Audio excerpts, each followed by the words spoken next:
My fellow Americans, we will rally the world against Christians and execute men, women, and children. We're at war With God, the fallen will slaughter all who stand in their way. we will cause human misery. You will find no safe haven. We will strike Fear in the heart of man. We will not tire, we will not falter, and we will not fail. When the law of the jungle has been destroyed. many An attack from outer space will immediately unite us all. a new world order will be Revealed there will be. order on the chaos. There's only one guaranteed way you can have peace, and you can have it in the next second. Surrender. And worship The shining one. Even him, whose coming is after the working of Satan with all power and signs and lying wonders, and with all deceivableness of unrighteousness in them that perish, because they received not the love of the truth, that they might be saved. And for this cause God shall send them strong delusion, that they should believe a lie, that they all might be damned who believed not the truth, but had pleasure in unrighteousness.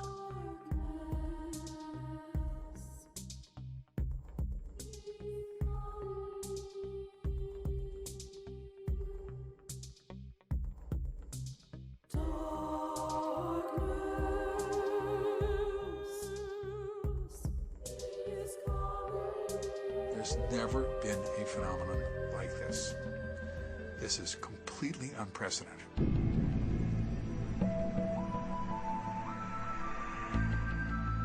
Everything that happens on board is for a reason, everything is logical, everything is rational, and everything is understandable with enough information.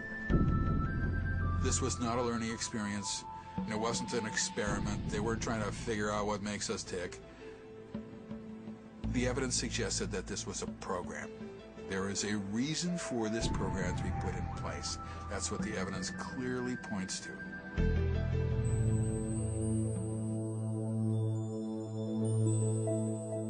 What was happening was that people were talking about this reproductive material. People were having sperm taken, they were having eggs taken.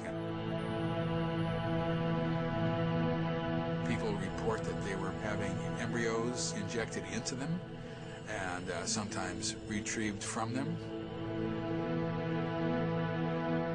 What we conclude is that maybe these people are creating hybrids, creating a special race of people with DNA from us, human DNA, and with the alien DNA, creating people that are, I guess, more intelligent, more sophisticated. And I have heard other people tell me stories alluding to that effect.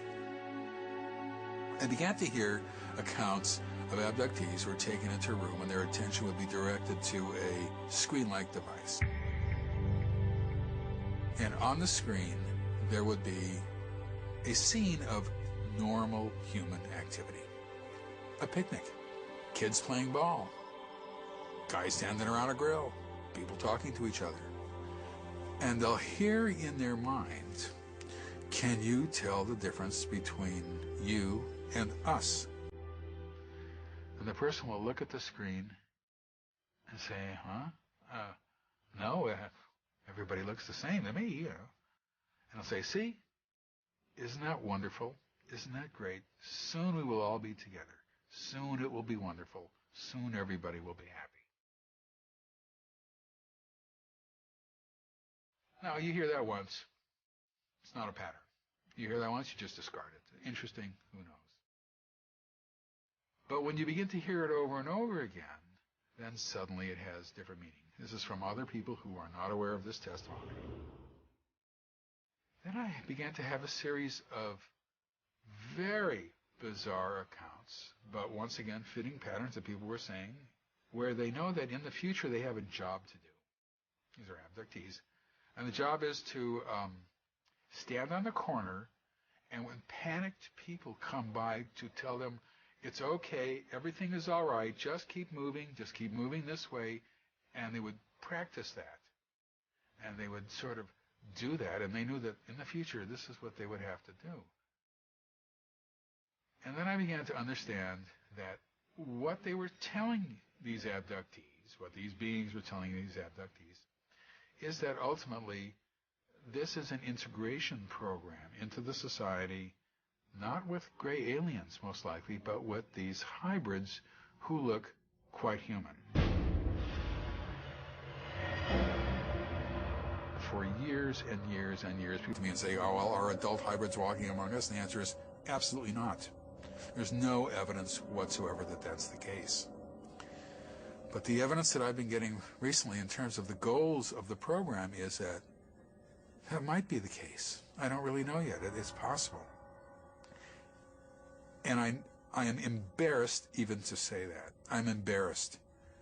And yet, it fits the pattern of all the evidence that I've been hearing for the past 20 years. It's focused on hybrids.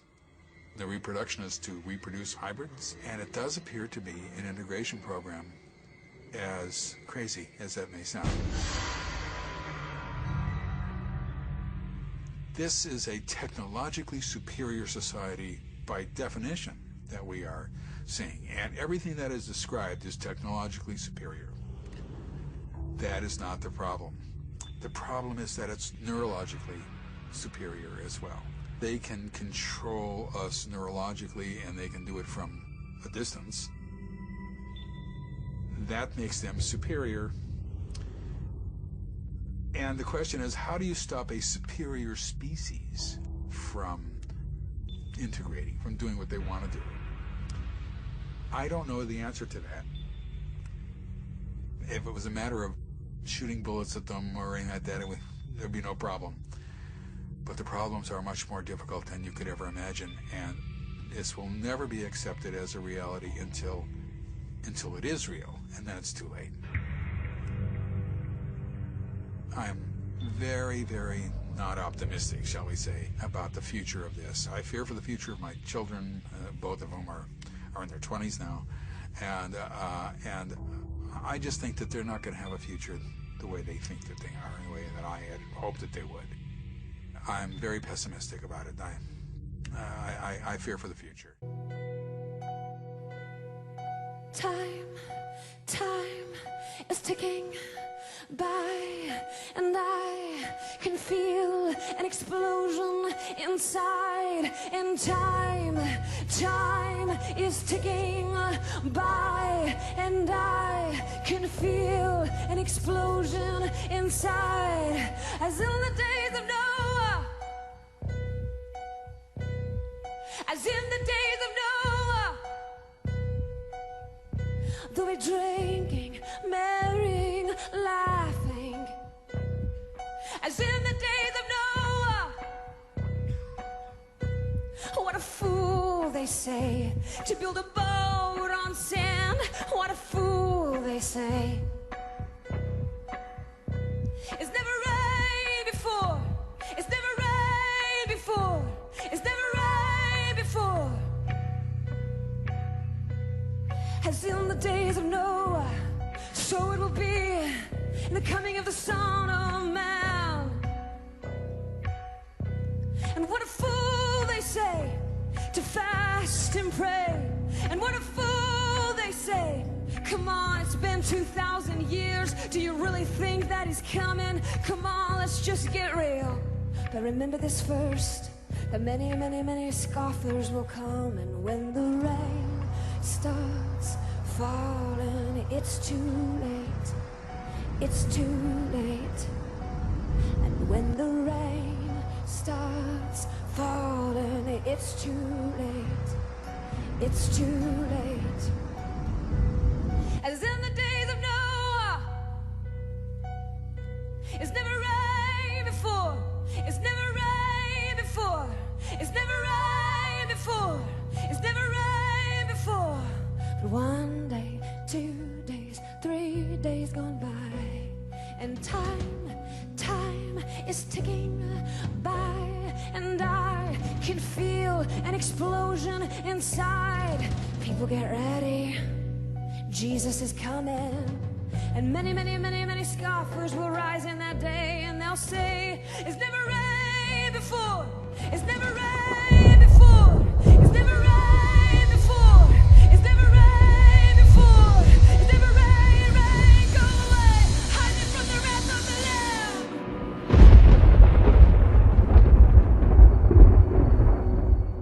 open up the book of Enoch, the first few verses that you'll read in chapter 1, first 2 verses, says, "The words of the blessing of Enoch, with which he blessed the elect and righteous, who will be living in the day of tribulation." That's right, the first verse. It's telling, everything we talked about in the previous sessions. If we believe we're going to be here, and we believe we're here in the last days, and we're going to see this tribulation thing, well, Enoch says this book is actually for those who will be living in that day. That's why I believe it was preserved, I think, for such a time as this and popped out of the Dead Sea Scrolls in 1948, 1 year after Roswell, New Mexico, and the modern era began of UFOs. I think it was preserved for such a time as this, when all the wicked and godless are to be removed, which I thought was pretty interesting too, especially as I started moving off the pre-trib rapture page, because it says who's getting removed? The bad guys, the tares, right? Good guys are staying, bad guys are going. This is our planet, guys. God made this place for us. They got to go, not us. Well, what happened in the days of Noah? Did Noah leave the planet? He was lifted up just for a minute in God's time. He was lifted up for a little while. All the bad guys were washed away, and he was brought back down. This is our destination. We come back here, right? If we die or whatever, New Jerusalem, where does it come? Down here. Where do we have the millennial reign of Christ? Right here. This is our place. They got to go. Verse 2, "And he began his story, saying, Enoch, a righteous man, whose eyes were opened by God, saw the vision of the holy ones in heaven, which the angels showed me. And I heard everything from them, and I saw and understood. But it was not for this generation, but for a remote future one which is to come." First 2 verses tell you it's all about helping us understand what's going on today. So Jesus said, "As it was in the days of Noah, so shall it be the coming of the Son of Man." We have to understand what was going on in those pre-flood world days as well as in the post-flood world. According to some recent studies, there are sightings of UFOs about every 10 minutes. Now, I realize some of those things, many of them are hoaxes, or swamp gas, or a flocks of birds, or Venus, and all that. But let's just say some of them are real. It seems to be like the phenomena is burgeoning. Your thoughts? Well, I think that the frequency is increasing, and as most people who study this area realize, it's a difficult thing to study because of the confusion, the noise, the hoaxes, and you've got to somehow slice through all of that. But even when you do, you discover there's a core group of things that are not only real, they're classified. Part of the other thing you run into is there's a sector of that never sees the light of day because of security. And one of the things, because I came out of that world, I spent a good 30 years of my executive career as in the classified community, and not only in the service, but in the intelligence community, and as a chief executive officer of 4 different publicly traded defense contractors. So I'm used to being in the deeply classified world for a lot of reasons. And the point, for reasons I can't go into, but the thing that startled me to discover was that the UFO area enjoys a security classification that's higher than our most sensitive warheads, than W-88 warheads. And so that's the mystery, is why are things like Roswell and other things like that, after over 60 years, still classified to this day. And you can't 2 presidents and 4 congressmen tried to pierce that and couldn't. The security that surrounds that area is astonishing. Why? Nobody knows. Because it's classified. I do hereby affirm that I will tell the truth. I will tell the truth. And nothing but the truth. And nothing but the truth. To this committee today. This committee today. Thank you, Mr. Chair. There are huge issues here, huge issues. And the American people and the people of the world have a right to know what's going on, because they're part of it. It's not just an isolated thing. And so after confirming the contents of the book with a retired United States Air Force general, I accepted the invitation of Victor Vigiani, who's over here somewhere, and his cohort Mike Bird, to speak to a symposium at the University of Toronto. And I said, UFOs are as real as the airplanes flying overhead. That gave me the dubious distinction of being the first person of cabinet rank in the G8 group of countries to say so unequivocally.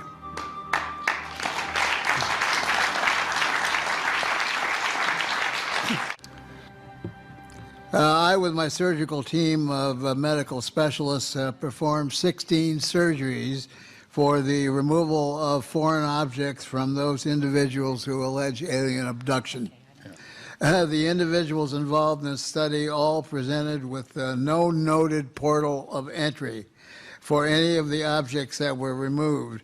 There was no visible scar formation, and there was no interruption of the integrity of the skin, even when examination was performed with a magnifying loupe, not only examining the area involved, but a large amount of the peripheral area. We used frequencies of ultraviolet light to detect fluorescence in the area of the object. About 60% presented with positive UV light fluorescence with color ranges from pink, green to yellow. In June of 2001, President Bush came on scene on ABC News, and it was carried throughout the networks and in Popular Mechanics magazine.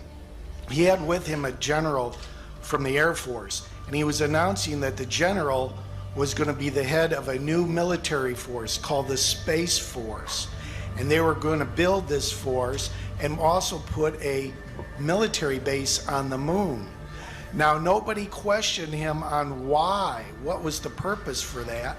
But then September 11th comes around, the terrorist attack comes, this general is posted as the chairman of the Joint Chiefs of Staff, and the Space Force never comes about.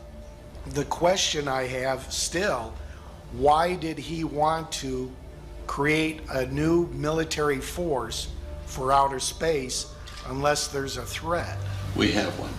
We have a space. We have a space force. It's in existence, and it's been written about extensively. It's there.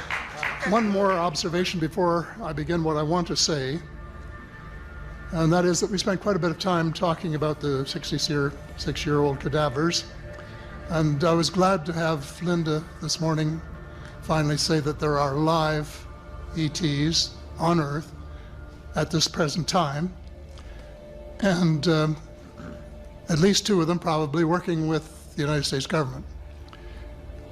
The other species that I learned about not too long ago was called the tall whites. And this is when Paula Harris broke the story just a few years ago.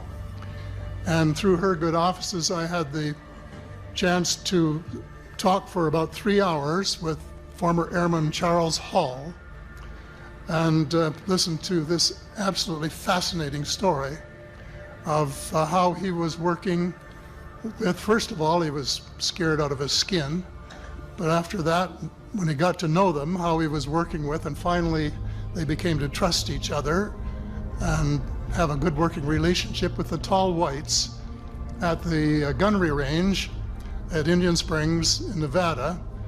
And these tall whites were living on United States Air Force property and working in cooperation with the United States Air Force and sharing technology with them.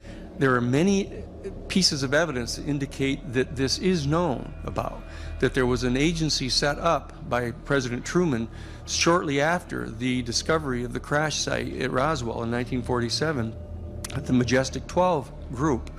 And there's been clear testimony that I believe is credible, would be credible in a court of law, that this organization has, for various reasons, taken this issue out from under the oversight of our Congress, out from under the control of our executive branch, and has taken this into a realm of semi-private control.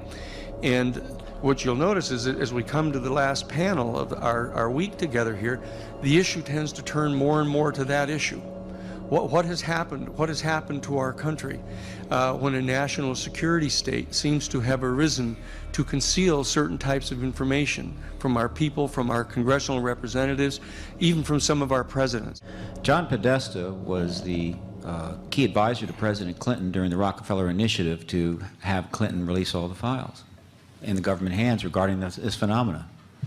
He was a noted X-Files buff. I think that President Obama is well aware there's an extraterrestrial presence. Admitted he was probably tipped off by John Podesta. But he can't do anything about it. We're talking July 1947. This is what our government knew at that time. The Soviet Union was not going to be our friend. There was an iron curtain over Europe. Mm-hmm. They were building an atomic bomb. Mm-hmm. They had the hydrogen bomb secrets, as you could call them. They got them from us and our spies and their own scientists. They had their own German scientists, which they had captured. Right, World War II, sure. And many of them were dealing in the rocketry, and they were working on missiles, exactly like we were. And there was a substantial, I think, opinion within the high levels of the military in the United States that another war with the Soviet Union was not only likely, but probable. And obviously it would be nuclear. And so that would be the war to end all wars, finally. That's a pretty big burden to deal with. How are we going to prepare for a possible war? How can we prevent a nuclear war? We don't know. It's 1947. In the middle of that circumstance, they have extraterrestrials to deal with. They don't know where they're from, probably. They don't know what their agenda is. They have actual technology from at least one version of these ETs. They don't know what it represents, what could be done with that. So is anybody going to blame them for saying, look, until we have a better sense of the Soviet situation and a better sense of what this ET thing is about, we just can't just reveal this to the American public? Mm-hmm. This needs to be a national security matter, fully classified, until we can deal with this. That is not an unreasonable decision. There are those who are really pushing for disclosure. In other words, they want the governments of the world just to come clean and admit that this phenomenon is real. Mm-hmm. What do you think about that? And you think this is anytime soon? First of all, it is real. But secondly, I don't see disclosure in the classic sense happening for this reason. To disclose this dark presence that's been around literally for millennia mm-hmm. would trip up the plans of too many world governments, whom I believe to be in league with these intruders. Mm-hmm. The Bible says that their business, that is the business of the intruders, is to befoul human government. And we find that in the Old Testament, the Prince of Persia and the Prince of Greece. Does exactly that. And we find it in the New Testament, principalities, powers, rulers of darkness, interacting with world powers. Now, these world powers are not going to disclose their connection with dark forces because it's to their advantage to keep this all a secret. My perspective is looking at the ancient text and the prophecies, that Jesus of Nazareth delivered, that I see, in the Apocalypse written by the Apostle John. And, there's a philosophy of history that runs through those texts. And, it kind of tells me what I should be looking for and what I should expect. Now, I don't see anything about benevolent space brothers coming to help me in my spiritual evolution in those predictions, but I do see a prediction of a deception that's unprecedented, that leads the whole world astray. Right. So I'm not saying, my religious belief structure, doesn't mention these beings, therefore they don't exist. That's not my argument. It's not an argument from silence. It's an argument from, what I do believe. And what I do believe tells me to expect this deceptive phenomenon to happen. I think that this alien mythos that's predominant in the culture offers the most explanatory scope for how that could happen. What do you believe the source of the phenomena is? Who's behind this? I mean, being an ancient text guy, I have a tendency, even as a young ufologist, I always call it the Shining One, because that's how Lucifer is referred to in those texts. And when you see these things up close and when they're in full manifestation, the Shining One is exactly a great description of it. It's brightness that you can't describe. Mm-hmm. That type mm-hmm. There are crafts that are being seen everywhere. So where is this going? What is the end game here? What do you see happening, let's say, in the not too distant future? I think that if we have to go by ancient texts, what they're saying is going to happen, what do we have out there that could change the paradigm so much that it could have the church folk and the very elect leave the churches. Be deceived. Yeah, the last big paradigm shift was Jesus. Let's face it, he changed the whole operation. Right. It has to be something that big, even bigger. The only thing we have sitting out there right now is the UFO alien stuff. Is there anything so abhorrent, but yet known by a limited number of people in government, military, and intelligence? Limited could be a dozen, hundreds, even thousands. That should appropriately be withheld from the people of the world because it's just too hard to handle. Could it be that the governments of the world are sort of in over their heads? In other words, they're dealing with these entities which are so much more powerful than they are, that they've lost control of really, of everything in some way. L.A., I think there's more truth in that than probably either one of us knows. To have made a deal with the devil in the classic sense, literally, is to find oneself in a trap. At first, it sounds like maybe you can win in this deal with the devil. Maybe you'll get something out of it that's worthwhile, and then later on you find out that there were parts of the deal you didn't know about at the beginning. And I think that the world governments, our government in particular, has gained a lot of technological savvy from reverse engineering. And we've read about this in I don't know how many books. But what was the price? The price was, I think, to give up certain control on a global basis. We don't know what that control involves, but it probably involves world economies, lines of force, power, human enslavement, and ultimately, in the plan of the Antichrist, who gains his power from on high, the control of the entire population. You got Akhenaten and Nefertiti. Now, that's not just a cool hat she's got on right there. She's covering up one heck of a dome of a head. I mean, she's got a big old head. How did it get like that? She had to have inherited those traits somewhere. Now, I'm going to get to that in a second. I believe that perhaps that's what the women that got on the ark may have looked like. They were genetically modified probably to have increased intellectual capacities. I mean, some of these skulls, and I'm going to talk about some of these Nephilim skulls, they have anywhere from 25 to 40% more brain capacity than you and I. So what were they capable of doing, with that much more brain? We see depictions like Akhenaten and Nefertiti there with their children. In fact, their kids also had their cone heads. Now, a lot of people would say, well, that's just, headboarding, where they put boards on babies' heads, and when the baby's head is still forming and it's stretching the skull out. Well, first of all, yes, putting boards on babies' head will reshape their skull into weird shapes, but it's not going to give them 40% more brain capacity. It's not going to change the suture pattern. There's a lot of problems with that theory. Yes, there are people out there doing that, but the reason they're doing it is they're emulating something that was real. They saw people that were really like that, and they're usually in positions of royalty, just like we saw with Akhenaten and Nefertiti. So they were wanting to emulate that. That's why people started, what possesses somebody to say, honey, when our baby's born, I tell you what if we stretch its skull out? Let's put boards on the kid's head. What do you think? Why do people come up with these things? There's a reason why they think that way. They saw something and they were emulating it, right?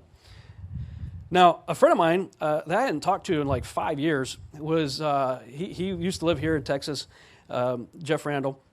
He moved up to New York. I hadn't talked to him in like 5 years, and he does a Google search. He was searching for something about Nephilim and saw my stuff like all over the internet. You do some Googles, you'll see videos and all kinds of stuff I got out on the internet, blogs and whatnot. And he's like, wow, I didn't know Rob was into that. So he called me up. And he says, hey, I didn't know you were into the Nephilim stuff. When did you get into that? I said, well, I've kind of always been into it, but it really just recently, started really putting stuff out about it. He says, well, I'll tell you what, we got to meet. I'm coming back to Texas. I'm in New York now, and I know we haven't seen each other in a while, but let me take you out to lunch. I said, sure. So we go out to lunch, and he gives me this. He says, maybe this will help you with your research. I'm like, dude, yeah! This is a female Nephilim skull, I believe. This is actually a replica. It's plastic. It's not the real deal.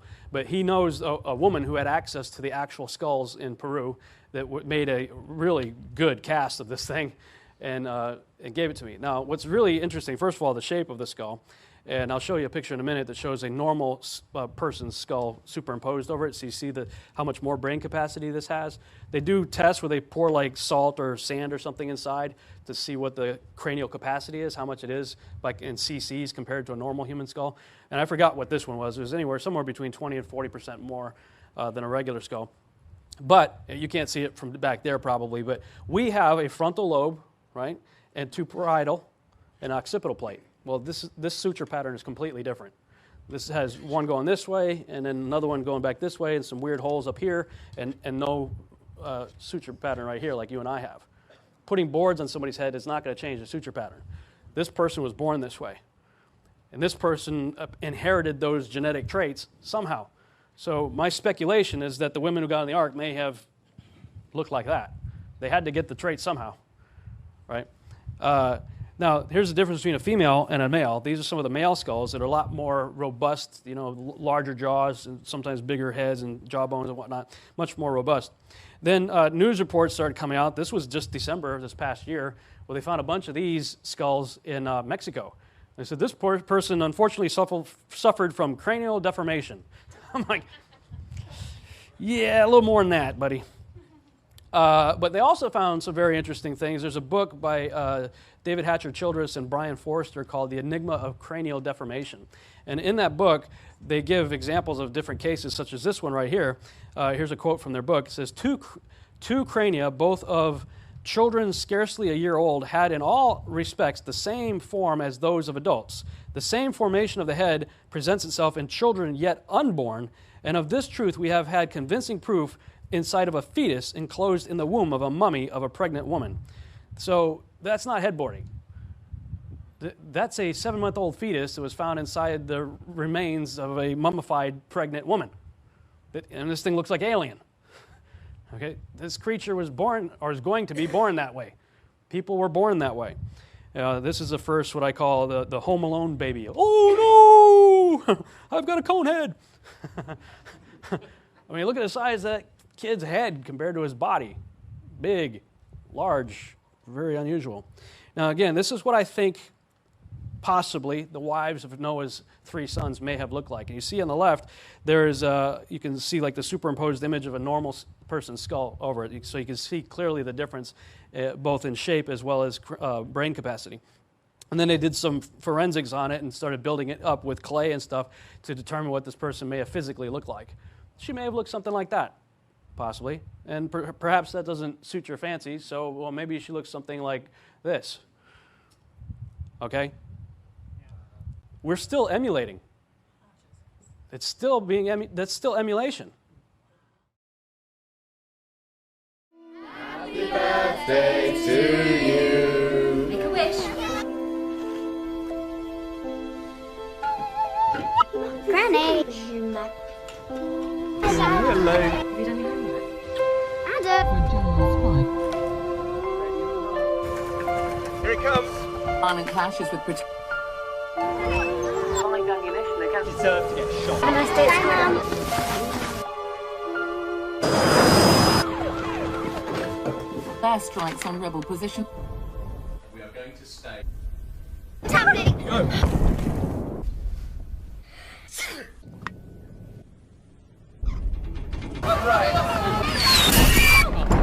Heavy fighting in Richmond. Where are we? Rebel forces advance.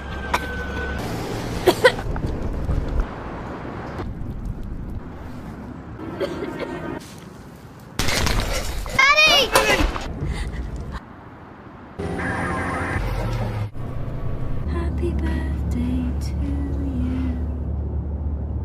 Make a wish, darling. I am will break us now and forever.